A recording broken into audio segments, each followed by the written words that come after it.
नमस्कार, आमने सामने में आपका स्वागत है। मैं हूं श्रीपाल सक्तावत और आज हमारे साथ हैं महाभारत के द्रोणाचार्य और चाणक्य के अमात्य राक्षस श्री सुरेंद्र पाल। सुरेंद्र पाल जी, आपका बहुत बहुत स्वागत है ईटीवी राजस्थान के इस खास कार्यक्रम में। आपका लंबा सफ़र है। महाभारत की अगर बात करें तो 1988 में आया था जी, और आज भी लोगों के जहन में वो पात्र, वो किरदार आपका जिंदा है। कैसा लगता है जब लोग आपसे मिलते हैं? महाभारत का पात्र तो अब ऐसा लगता है मुझे कि मैं अपने नाम से कम जाना जाता हूँ, सुरेंद्र पाल के नाम से कम लोग पहचानते हैं और द्रोणाचार्य के नाम से ज़्यादा जानते हैं। और कलाकार के तौर पे मैं ये भी बताना चाहूँगा कि अगर महाभारत हमें नहीं मिली होती या महाभारत में जितने भी किरदार थे काम करने वाले उनको महाभारत नहीं मिली होती तो आज मैं ये कहता हूँ कि बहुत सारे अच्छे टैलेंटेड कलाकार जो हैं बेकार बैठे होते।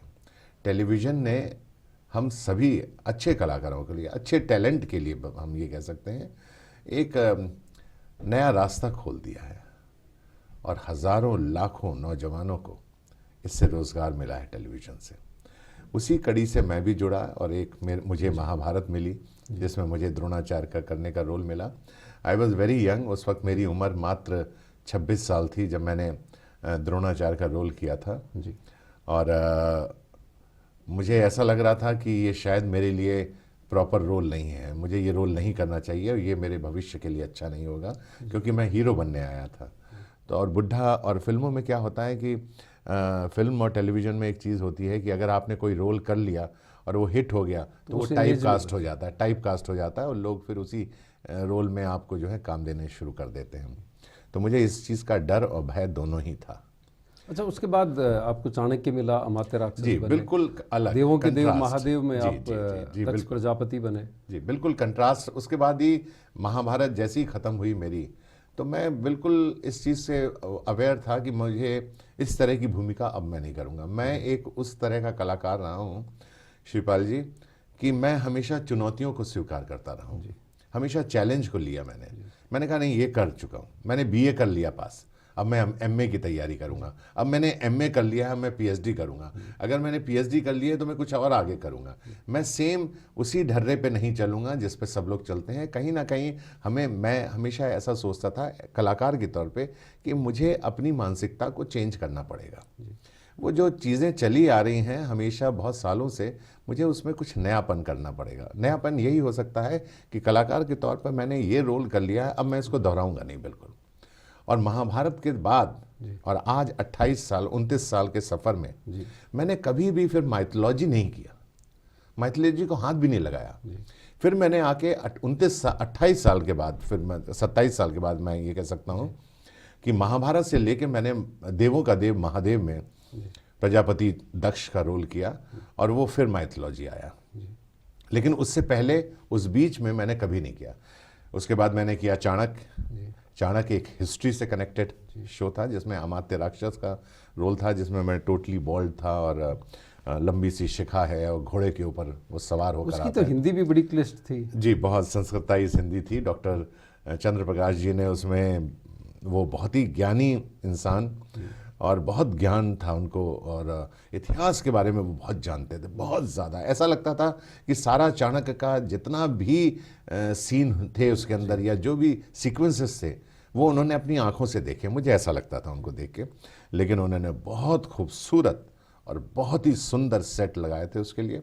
मैं इसके लिए डॉक्टर चंद्र प्रकाश जी को बधाई भी देना चाहूँगा कि उन्होंने एक मास्टरपीस शो बनाया था। और देखिए, चाणक्य जैसे ही मेरा ख़त्म हुआ, चाणक्य ख़त्म होने के बाद मैंने मुकेश खन्ना जी का सीरियल शक्तिमान किया जो बच्चों में बहुत ज़्यादा पॉपुलर था और मैंने उसमें एक एलियन का रोल किया। अब उस एलियन के रोल के लिए मेरे पास कोई ऑप्शन नहीं था। वो करीब 45-50 एपिसोड तक वो अपना मुंह कवर करके रखता है और सिर्फ उसका आधा ही एक पोर्शन, सिर्फ नाक से लेके और मुंह तक ही बच्चे, मेरे ख्याल से जो छोटे बच्चे होंगे और जो अब बड़े हो चुके होंगे वो मुझे देखते होंगे तो ये कहते होंगे कि ये किल्विश लगता कैसा है, लगता कैसा है। 50 एपिसोड के बारे में बाद में वो अपना चेहरा दिखाता है। तो अब मैं ये सोचता था कि एलियन में मैं क्या करूं, क्या कुछ डिफरेंट कैसे करूं। ताकि दर्शकों को उसमें रोचकता नज़र आए। रोचकता नज़र आने के लिए फिर मैंने उसमें वाइट मेकअप पकड़ा, फिर मैंने एक नकली नाक लगाई, फिर मैंने एक बाल लेकर आया, कुछ खुदा गवाह करके आया था अमिताभ बच्चन जी के साथ फिल्म, उसमें एक विग पड़ा था मेरे लंबे लंबे करली करली बालों वाला, वो मैंने लिया। नए प्रयोग करते रहे। हाँ, कुछ प्रयोग किया। फिर मैंने एक एप्रन लगाया अपने यहाँ पे कि मैं उड़ के आऊँगा तो यूँ करके आऊँगा, और इस तरह करके मैंने उस कैरेक्टर को जीने की कोशिश की और उसमें कुछ चीज़ें डालने की कोशिश की, और वो मेरा जो था, आप ये कह सकते हैं कि जो मैं करना चाहता था उसमें मैं सफल रहा, और दर्शकों ने बहुत पसंद किया। दोनों के दोनों अल्टीमेट थे, न शक्तिमान किल्विश को मार पाता था, न किल्विश शक्तिमान को मार पाता था, लेकिन किल्विश अपने आदमी सारे भेजता रहता था और शक्तिमान उन आदमियों को ख़त्म करता था। पहला फ्लाइंग हीरो था हमारा, और बहुत पॉपुलर रहा, बच्चों को बहुत ज़्यादा पसंद आया। और उसके बाद फिर मैंने दूसरा जो धारावाहिक किया, फिर चंद्रकांता किया, जो काफ़ी पॉपुलर। चंद्रकांता की अभी चर्चा करेंगे, अभी वक्त है एक छोटे से ब्रेक का। देखते रहिए आमने सामने।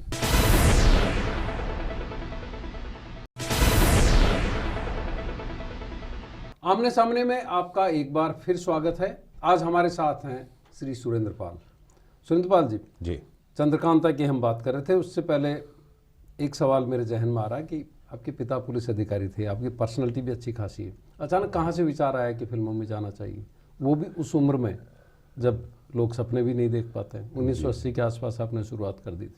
आपने बिल्कुल सही कहा, चूँकि पिता पुलिस में थे और डीएसपी थे, और हम 6 भाई थे, मैं सबसे छोटा घर में था, और बाकी जो 2 बड़े भाई थे वो आर्मी में फोर्सेस में चले गए, उसके बाद एक भाई पुलिस में चला गया, तो हमारा पूरा परिवार जो है फोर्सेस में रहा है। और कहीं ना कहीं मुझे ऐसा लगता था कि मुझे पुलिस की नौकरी से मैं बहुत ज़्यादा खुश नहीं रहता था। पता नहीं, मुझे मेरे पिताजी जब काम करते थे और बड़े ही ऑनेस्ट पुलिस ऑफिसर थे, तो मुझे ऐसा लगता था कि पुलिस जो है कसाई की गाय है, जिसके ऊपर हमेशा एक फरसा लगा रहता है, कब गिर जाएगी, कब उसकी नौकरी चली जाएगी, कब लाइन हाजिर हो जाएगा, वो नहीं चला जाएगा। लेकिन हमारे देश में मैंने देखा है, हर आदमी पुलिस को बहुत ज़्यादा कोसता है, लेकिन मैं ये अपने देशवासियों को भी कहना चाहूँगा, यदि पुलिस नहीं होती तो हम भी सुरक्षित नहीं होते। आपने वो स्ट्रेस जिया है? जी, वो स्ट्रेस जिया है, और इसलिए मैंने वहाँ से बगावत किया, और मैंने अपने पिता की मर्ज़ी के ख़िलाफ़ मैंने ये कहा कि मैं ज़िंदगी के एक ऐसे उससे जुड़ना चाहता हूँ, समाज से जुड़ना चाहता हूँ, जहाँ मुझे बहुत सारे लोगों से मिलना है, बहुत सारे लोगों के सामने आना है। मैं एक गुमनामी की ज़िंदगी नहीं जीना चाहता हूँ, और ये संकल्प लेकर ही मैं अपने घर से चला था, और बम्बई तक का सफ़र। क्या उम्र रही होगी उस वक्त? उस वक्त मैं करीब 24 साल का था। 24 साल का था। ग्रेजुएशन की हुई थी मैंने गाज़ियाबाद से, यूपी में गाज़ियाबाद एक शहर है दिल्ली के पास, वहाँ से मैं निकला। और मैंने यहाँ आने के बाद, मुझे आप विश्वास कीजिएगा, मुझे ये नहीं मालूम था कि फ़िल्म प्रोड्यूसर बनाता है या डायरेक्टर बनाता है। मेरे लिए बम्बई बिल्कुल वैसी ही नगरी थी जैसे कोई आदमी अब्रॉड में चला जाए तो उसको कुछ नहीं समझ में आता है, ये सड़क कहाँ जाती है, ये रास्ता कहाँ जाता है। जीरो से शुरुआत हुई। ज़ीरो से शुरुआत हुई, और ज़ीरो से ही मैं हीरो जाके बना। और उस सफ़र में मैंने एक चीज़ ज़रूर सोची थी, और मैं सभी को कहना चाहता हूँ, सभी नौजवानों को, लड़के हों या लड़कियाँ हों, जो भी इस फिल्म लाइन में आना चाहते हैं, उनके लिए ज़रूर कहना चाहूँगा कि आप आने से पहले, जब तक आप सफलता आपको तभी मिलेगी जब तक आपके अंदर जुनून नहीं होगा। अगर आपके अंदर जुनून नहीं है तो आप सफल नहीं हो सकते इस लाइन में। इसमें वही कलाकार लोग सफल हुए हैं सबसे ज़्यादा, जिनमें कला के प्रति बहुत ज़्यादा समर्पण रहा है, और काम करने की, मेहनत करने की एक आपके अंदर एक वो होनी चाहिए, बल, आत्मबल।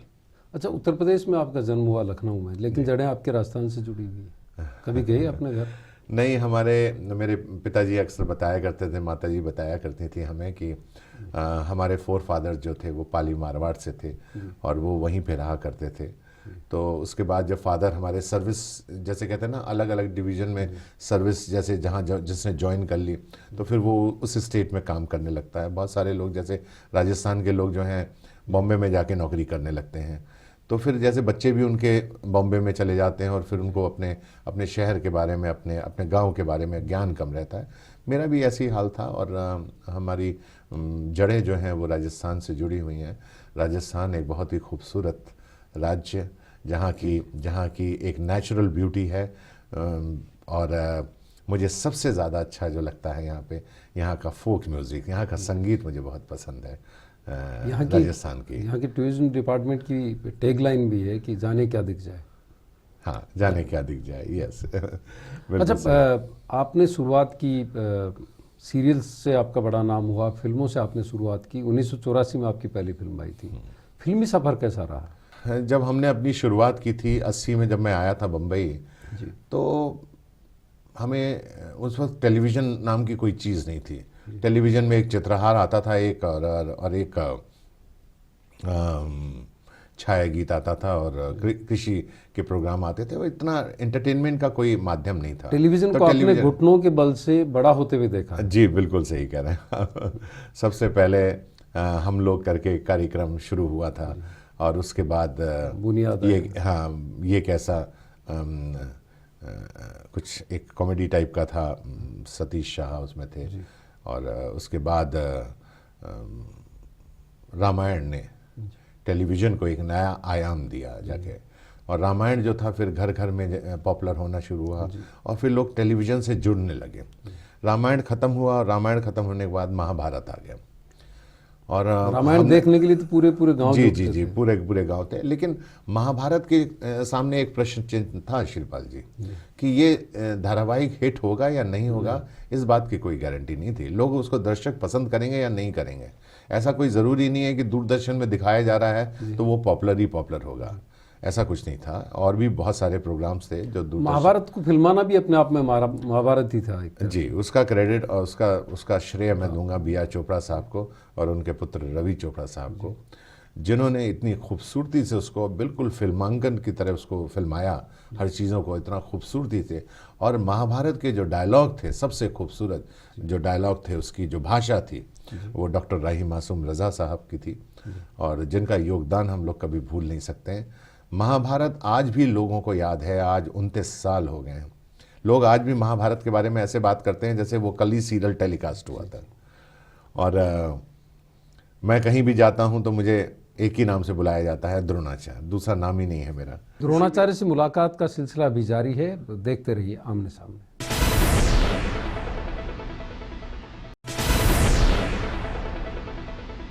आमने सामने में आपका एक बार फिर स्वागत है। आज हमारे साथ हैं फिल्म और टेलीविज़न की मशहूर हस्ती श्री सुरेंद्र पाल। सुरेंद्र पाल जी, फिल्मों का जो सफ़र है उसके बारे में बताइए। कितनी फिल्में अब तक आपकी आ चुकी है? कई भाषाओं में आपने फिल्में की है। राजस्थानी की भी एक फिल्म आपकी रिलीज़ हुई है, उससे पहले भी आप राजस्थान का तो आपका पुराना लगाव भी है, कई फिल्मों की शूटिंग भी आपने यहाँ पे की।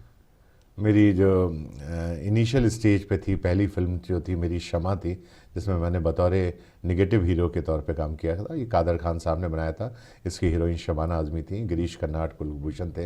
ये 83 में रिलीज़ हुई थी। उसके बाद गृहस्थी आई 84 में, उसमें भी मैंने बतौर हीरो काम किया था। उसमें अशोक कुमार जी के साथ काम करने का मौका मिला, और यहाँ से मेरा सफ़र शुरू हुआ। लेकिन फिर 85 में मुझे JP दत्ता साहब की गुलामी मिली, जिसके लिए मैं पहली बार राजस्थान आया, और यहाँ पे मैंने सीकर, फतेहपुर शेखावटी और चूरू जैसी जगहों में जाके शूटिंग किया, और उसमें डाकू सूरज भान सिंह की भूमिका की थी। भूमिका भले ही छोटी थी, लेकिन दर्शकों ने उस भूमिका को बहुत पसंद किया था और बहुत लाइक किया था, और वहाँ से मेरा फिल्मों का सफ़र जो है शुरू हो गया था। वहाँ से मुझे फिल्में मिलनी शुरू हो गई, और करीब अभी तक मैंने करीब आज छोटे बड़े रोल मिला के, विलन, हीरो, कैरेक्टर, फादर, सब मिला के करीब मैं ये कह सकता हूँ कि करीब 100-150 फिल्में कर चुका हूँ अभी तक। और अभी मेरी आने वाली फिल्म है रंगून, विशाल भारद्वाज जी की, और गोविंदा जी की है आ गया हीरो। ये दोनों, रंगून तो 27 तारीख को शायद रिलीज़ है ऑल ओवर इंडिया, और बहुत ही बेहतरीन फिल्म बनाई है। विशाल जी के साथ काम करने की मेरी बहुत दिली इच्छा थी। 2 ही डायरेक्टर हैं मेरे बड़े फेवरेट, विशाल भारद्वाज जी और संजय लीला बंसाली जी। और करीब करीब ईश्वर ने मुझे उतना सम्मान दिया है कि सभी अच्छे और बड़े डायरेक्टरों के साथ मुझे काम करने का सौभाग्य मिला है, चाहे वो गोविंद दिलानी जी हो, श्याम बेनेगल हो, विशाल भारद्वाज, JP दत्ता के साथ, JP दत्ता, आशुतोष गवारीकर, सुभाष घई, इस तरह सभी बड़े बड़े डायरेक्टरों के साथ काम करने का। अच्छा, कई भाषाओं में आपने फिल्में की है। ये तो मैं कहूँगा कि मुझे भाषाओं का बिल्कुल ज्ञान नहीं है। मैं श्रीपाल जी बिल्कुल बताना चाहूँगा, मुझे भाषाओं का ज्ञान बहुत कम है और मैं सिवाय हिंदी और इंग्लिश के अलावा कोई दूसरी भाषा नहीं बोल पाता हूँ। लेकिन ईश्वर ने मुझे हर भाषा में काम करने का मौका दिया। मुझे तमिल मैंने बहुत सारी फिल्में की। मेरी लास्ट फिल्म थी मिस्टर रोमियो, प्रभुदेवा, शिल्पा शेट्टी और मधु के साथ। मैंने तेलुगु बहुत सारी फिल्में की, मैंने गुजराती की, मैंने पंजाबी की, मैंने भोजपुरी फिल्म बहुत ज़्यादा की और मैंने राजस्थानी फिल्म की। राजस्थानी मैंने इन सब फिल्मों में एक चीज़ पाई है कि सब फिल्मों का दौर थोड़ा बहुत ऊंचे उठा है और बढ़ा है और ये रीजनल फिल्में जो हैं बहुत पॉपुलर होना शुरू हुई।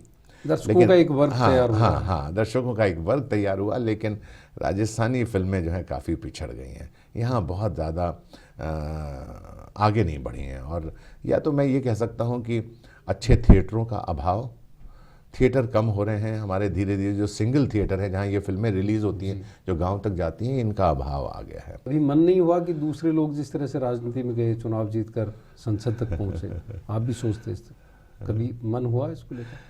श्रीपाल जी, मेरा ऐसा मानना है कि राजनीति हर आदमी को नहीं करनी चाहिए। राजनीति वही लोग कर सकते हैं जिनको राजनीति करनी आती है, और जो लोग राजनीति की नाव में बिना समझे सोचे सवार हो जाते हैं, उनका हश्र आगे चल के बड़ा बुरा होता है और वो काफ़ी फ्रस्ट्रेशन में भी आ जाते हैं। मुझे ऐसा लगता है कोई बहुत बड़ा अचीवमेंट नहीं है राजनीति में आना। जिस काम को मैं करने आया हूँ, मैं कलाकार बनने आया था, मैं अभिनेता बनने आया था, मैं नेता बनने नहीं आया था। इसलिए मुझे बहुत अपॉर्चुनिटी मिली, मुझे बहुत बार एमपी के सीट के लिए ऑफ़र आया, मुझे अलग अलग पार्टियों से आया, जिसने सब ने मुझे एमपी के लिए कहा कि आप लड़िए। और एक मेरी इमेज है द्रोणाचार्य की, और एक बड़ी पॉजिटिव सी इमेज है जो दर्शकों के बीच में बहुत पॉपुलर है। तो इस तरह मुझे कई बार ऑफ़र आया कि मैं हर बार 2004 में भी आया, 2009 में भी आया, 2014 में भी आया, लेकिन मैंने कभी भी राजनीति की तरफ पदार्पण नहीं किया। और मैं इसलिए नहीं किया। लगता है मिसफिट हैं आप पॉलिटिक्स के साथ? जी, पूरी तरह से मैं मिसफिट हूँ। मैं एक कलाकार हूँ, मेरे अंदर एक बहुत सेंसिटिविटी है और मैं भावुकता बहुत ज़्यादा मेरे अंदर है। और मुझे लगता है कि जो ईश्वर ने मुझे एक काम दिया है एक्टिंग करने का, पहले मैं उस काम को तो बखूबी कर लूँ, मैं अपने दर्शकों के दिलों पे छा जाऊँ, उसके बाद सोचेंगे राजनीति में क्या करना है क्या नहीं करना है। राजनीति करने के लिए और भी बहुत सारे लोग हैं। जिस तरह कहते हैं डायरेक्शन करने के लिए डायरेक्टर का काम है, एक्टर का काम है एक्टिंग करना। अच्छा, 37 साल का ये सफ़र, वैसे तो लगता है कि कल की सी बात है। इस दौरान ऐसी कोई घटना जो अक्सर आपको याद आती हो? देखिए, मैं तो बहुत आशावादी आदमी हूँ। मैं जीवन में आगे बढ़ने के बारे में सोचता हूँ। ना मैंने कभी राइट में खाई देखी है और ना नाला देखा है। मैंने अपना टारगेट पकड़ा है और टारगेट पे पहुँचने की कोशिश की है। मैंने कभी ये नहीं देखा मेरे साथ बुरा क्या हुआ, मैंने हमेशा ये देखा मेरे साथ अच्छा क्या हुआ। अच्छाइयाँ मुझे याद हैं। मुझे जब मैंने खुदा गवाह कर रहा था 91 में, तब मेरी महाभारत और चाणक्य आ चुका था और अमिताभ बच्चन साहब के साथ मुझे काम करने का मौका मिला इस फिल्म के अंदर। और तब मुझे अमिताभ बच्चन साहब ने कहा था कि भाई, मेरे घर में मेरे माता पिता आपके बहुत बड़े फ़ैन हैं और कभी वक्त मिले तो ज़रूर आइएगा मिलने। और मैं उनकी माँ से मिलने भी गया और तेजी बच्चन जी से, और बहुत अच्छा लगा उनसे मिलके। और ये मेरे लिए बहुत बड़े सौभाग्य की बात है कि एक इतने बड़े सुपरस्टार ने मुझे अपने यहाँ पर बुलाया मिलाने के लिए। वो भी हरवंश राय बच्चन जी जी जी, बहुत बड़े। और एक इंसिडेंट मेरे जीवन में जो मेरे दिल को छू गया था, वो था मैं एक छोटे से बच्चे की बर्थडे पार्टी में गया था पाली हिल पे, और वहाँ पे दिलीप कुमार और सायरा बानू जी आ रहे थे। हाँ, तो मैं वहाँ कुर्सी पे बैठा हुआ था नीचे बाहर, क्योंकि मेरा छोटा बच्चा वहाँ बर्थडे के लिए गया हुआ था, तो मैं वहाँ बाहर बैठा था। तो उन्होंने मुझे देखा और नोटिस करने के बाद आगे तक गए, वहाँ से लौट के आए वापस। बोले, भाई तुम ही हो ना वो 2 बच्चों के पिता, 2 बेटियों के पिता।